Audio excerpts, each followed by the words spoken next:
सा मनुष्य भगवान विष्णु की प्रसन्नता के लिए विधिवत याग दान व्रत तीर्थ तप आदि करते हैं, किंतु कोई ऐसा सरल उपाय बताओ जिसके करने से इन सबका फल प्राप्त हो। बोलो विष्णु भगवान की जय। आप देवगणों के ऐसे वचन सुनकर धर्मदत्त ने कहा कि मनुष्य भगवान विष्णु की प्रसन्नता के लिए यज्ञ दान तप तीर्थ करते हैं, परंतु कोई ऐसा भी उपाय है जिससे थोड़ा पुण्य करने से फल मिल जाए। तब देवगणों ने कहा, हे द्विजश्रेष्ठ, आपका प्रश्न बड़ा श्रेष्ठ है। हम आपको भगवान विष्णु को शीघ्र प्रसन्न करने का उपाय बताते हैं। हम इतिहास सहित प्राचीन वृत्तांत सुनाते हैं, सावधानी से सुनो। बोलो विष्णु भगवान की जय। प्राचीन काल में कांचीपुरी में चोल नामक चक्रवर्ती राजा राज्य करता था। उसी के नाम से उसके देश का नाम भी चोल देश प्रसिद्ध था। राजा चोल के राज्य में कोई भी प्राणी दरिद्री, दुखी, पापी व रोगी ना थी। ये सब राजा के यज्ञ करने का प्रभाव था। तमरवर्णी नदी के दोनों किनारों पर स्वर्ण के यज्ञ सतम सुशोभित थे। हे द्विजवर, एक दिन राजा भगवान विष्णु के पास गया। भगवान उस समय शेष शैया पर योग निद्रा बस सो रहे थे। राजा ने उनकी मणियों, मोतियों, स्वर्ण के दिव्य फलों फूलों द्वारा पूजा करी। साष्टांग प्रणाम करके भगवान के चरणों के पास बैठ गया। थोड़ी देर के बाद राजा ने अपनी नगरी कांचीपुरी के ब्राह्मण विष्णुदास को वहां आते हुए देखा। विष्णुदास भगवान की पूजा के लिए तुलसी दल हाथ में जल लिए था। विष्णुदास ने वहीं आकर भगवान को विष्णु मंत्रों द्वारा स्नान करवाकर मदनी तथा तुलसी दलों से विधि पूर्वक पूजन किया। विष्णुदास को चढ़ाए हुए तुलसी दलों से राजा के चढ़ाए हुए मणि, मोती, स्वर्ण के फूल ढक गए। अब धर्मदास ने जो है उस राजा को बताया, उस ब्राह्मण को बताया कि थोड़े प्रयत्न से, थोड़े पुण्य करने से कैसे जो है जीव को पुण्य प्राप्त होता है। तो उन्होंने कहा कि एक कांचीपुर नगरी में एक राजा चोल, जिसका कि नगरी के नाम होने से उसका नाम चोल पड़ा, तो वो राजा, उसकी प्रजा बहुत सुखी थी और वो अच्छे कर्म करने वाला था। उसके राज्य में कोई दरिद्री नहीं था, कोई पापी और रोगी नहीं था। वो प्रतिदिन भगवान विष्णु की पूजा किया करता था। तो वो भगवान विष्णु को योग निद्रा में सोया हुआ देखकर उसने सोने के मणियों से भगवान की पूजा की और पास में बैठ गया। इतने में कांचीपुर नगर से एक ब्राह्मण, जिसके हाथ में तुलसी दल था और फूल से, उसने भी भगवान के चरणों में बैठकर उस तुलसी की मजरी से भगवान विष्णु के चरणों की पूजा की, तुलसी दल चढ़ाया, फूल की माला चढ़ाई और पास में बैठ गया। अब राजा थोड़ी देर के बाद, जब राजा ने को क्रोध आ गया और उसने उस विष्णुदास नाम ब्राह्मण को कहा कि मैंने भगवान की पूजा सोने मणियों से की थी, श्रृंगार किया था, तूने ये फूल और तुलसी दल चढ़ाकर इस मेरी पूजा को ढक दिया। क्रोध में आकर जैसे ही उसे कहा, हे ढोंगी, हे मूर्ख,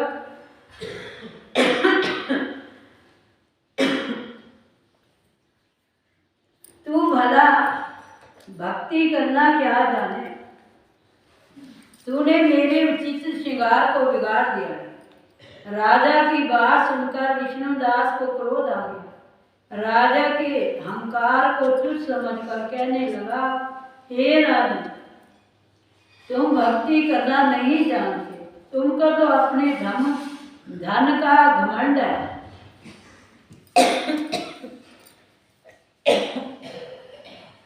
बताओ कि आज से पहले तुमने भगवान के निमित्त कितने व्रत किए हैं? देवगणों ने कहा। ब्राह्मण के ऐसे वचन सुनकर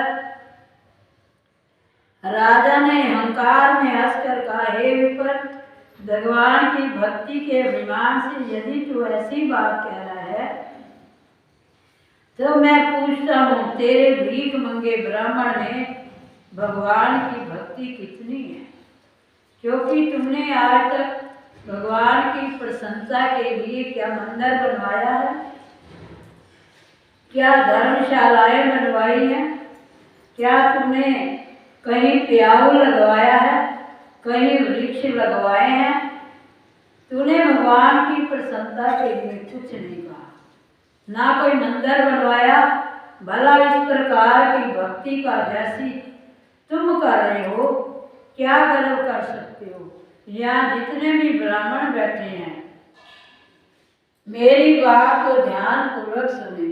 देखें भगवान विष्णु के दर्शन मुझे होते हैं या तुझे? अब जब विष्णुदास नाम के ब्राह्मण ने इतना सुना तो उसने कहा राजा को, राजा, तुझे अपने इस राज्य सम्राट का अहंकार है। ये बता, तुमने आज तक कितने व्रत किए हैं? भगवत तुलसी की पूजा की है, हरि जागरण किया है, दीप दान किया है, तू भी क्या जाने भगवान की भक्ति? कहते हैं कि जो केवल श्रद्धा से भगवान के चरण में पत्र पुष्प ही चढ़ा देता है, भगवान तो उसकी भक्ति से प्रसन्न होते हैं। तेरे सोने मणियों से भगवान प्रसन्न नहीं होते, वो तो दिल देखते हैं इसके अंदर श्रद्धा कितनी है, इसे विश्वास कितना है, इसे मेरे से प्रेम कितना है, वो तो ये देखते हैं, वो तेरे सोने मणियों को नहीं देखते। तो वो कहने लगा, देखते हैं भगवान विष्णु तुझे दर्शन देते हैं या मुझे देते हैं?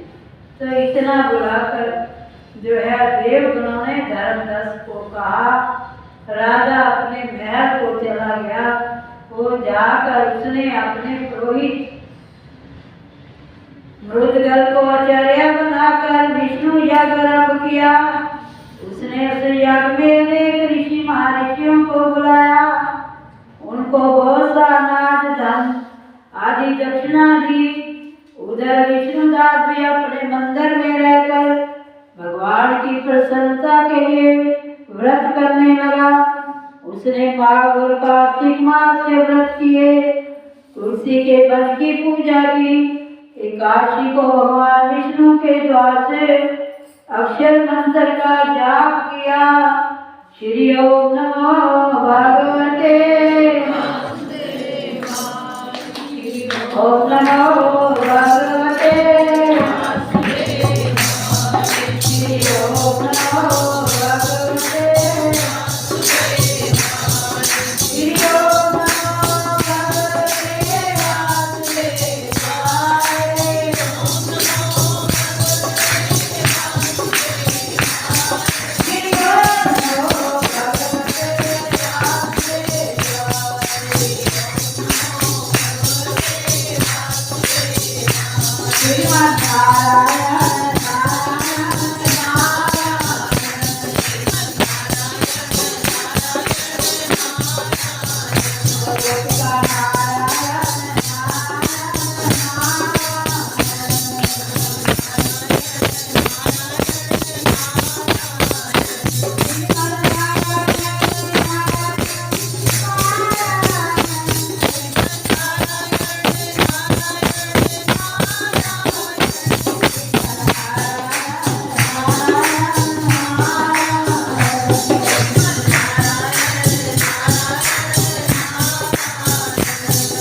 राजा ने घर जाकर अपने पुरोहितों को बुलाकर सूर्य यज्ञ करना आरंभ कर दिया। और इधर विष्णुदास नाम के ब्राह्मण ने माघ और कार्तिक के व्रत करने आरंभ कर दी। तुलसी की पूजा करी, अपनी इंद्रियों को वश में करके द्वादशी मंत्र श्री ओम नमो भगवते वासुदेवाय का जाप करने लगा। वो नित्य प्रति व्रत करता था, भूमि पर सोता, हर समय भगवान को प्रसन्न करने के लिए उसने एकादशी व्रत भी किए। और इसी प्रकार व्रतों के नियमों का पालन भी किया, उद्यापन विधि भी की। इसी प्रकार राजा चोल और विष्णुदास द्वारा आराधना करते हुए उन्हें बहुत दिन बीत गए। बोलो विष्णु भगवान की जय। कथा समाप्त होते विदा हुए हनुमान, विदा हुए हनुमान। सिया राम लक्ष्मण जानकी, सदा करो कल्याण। सियापति राम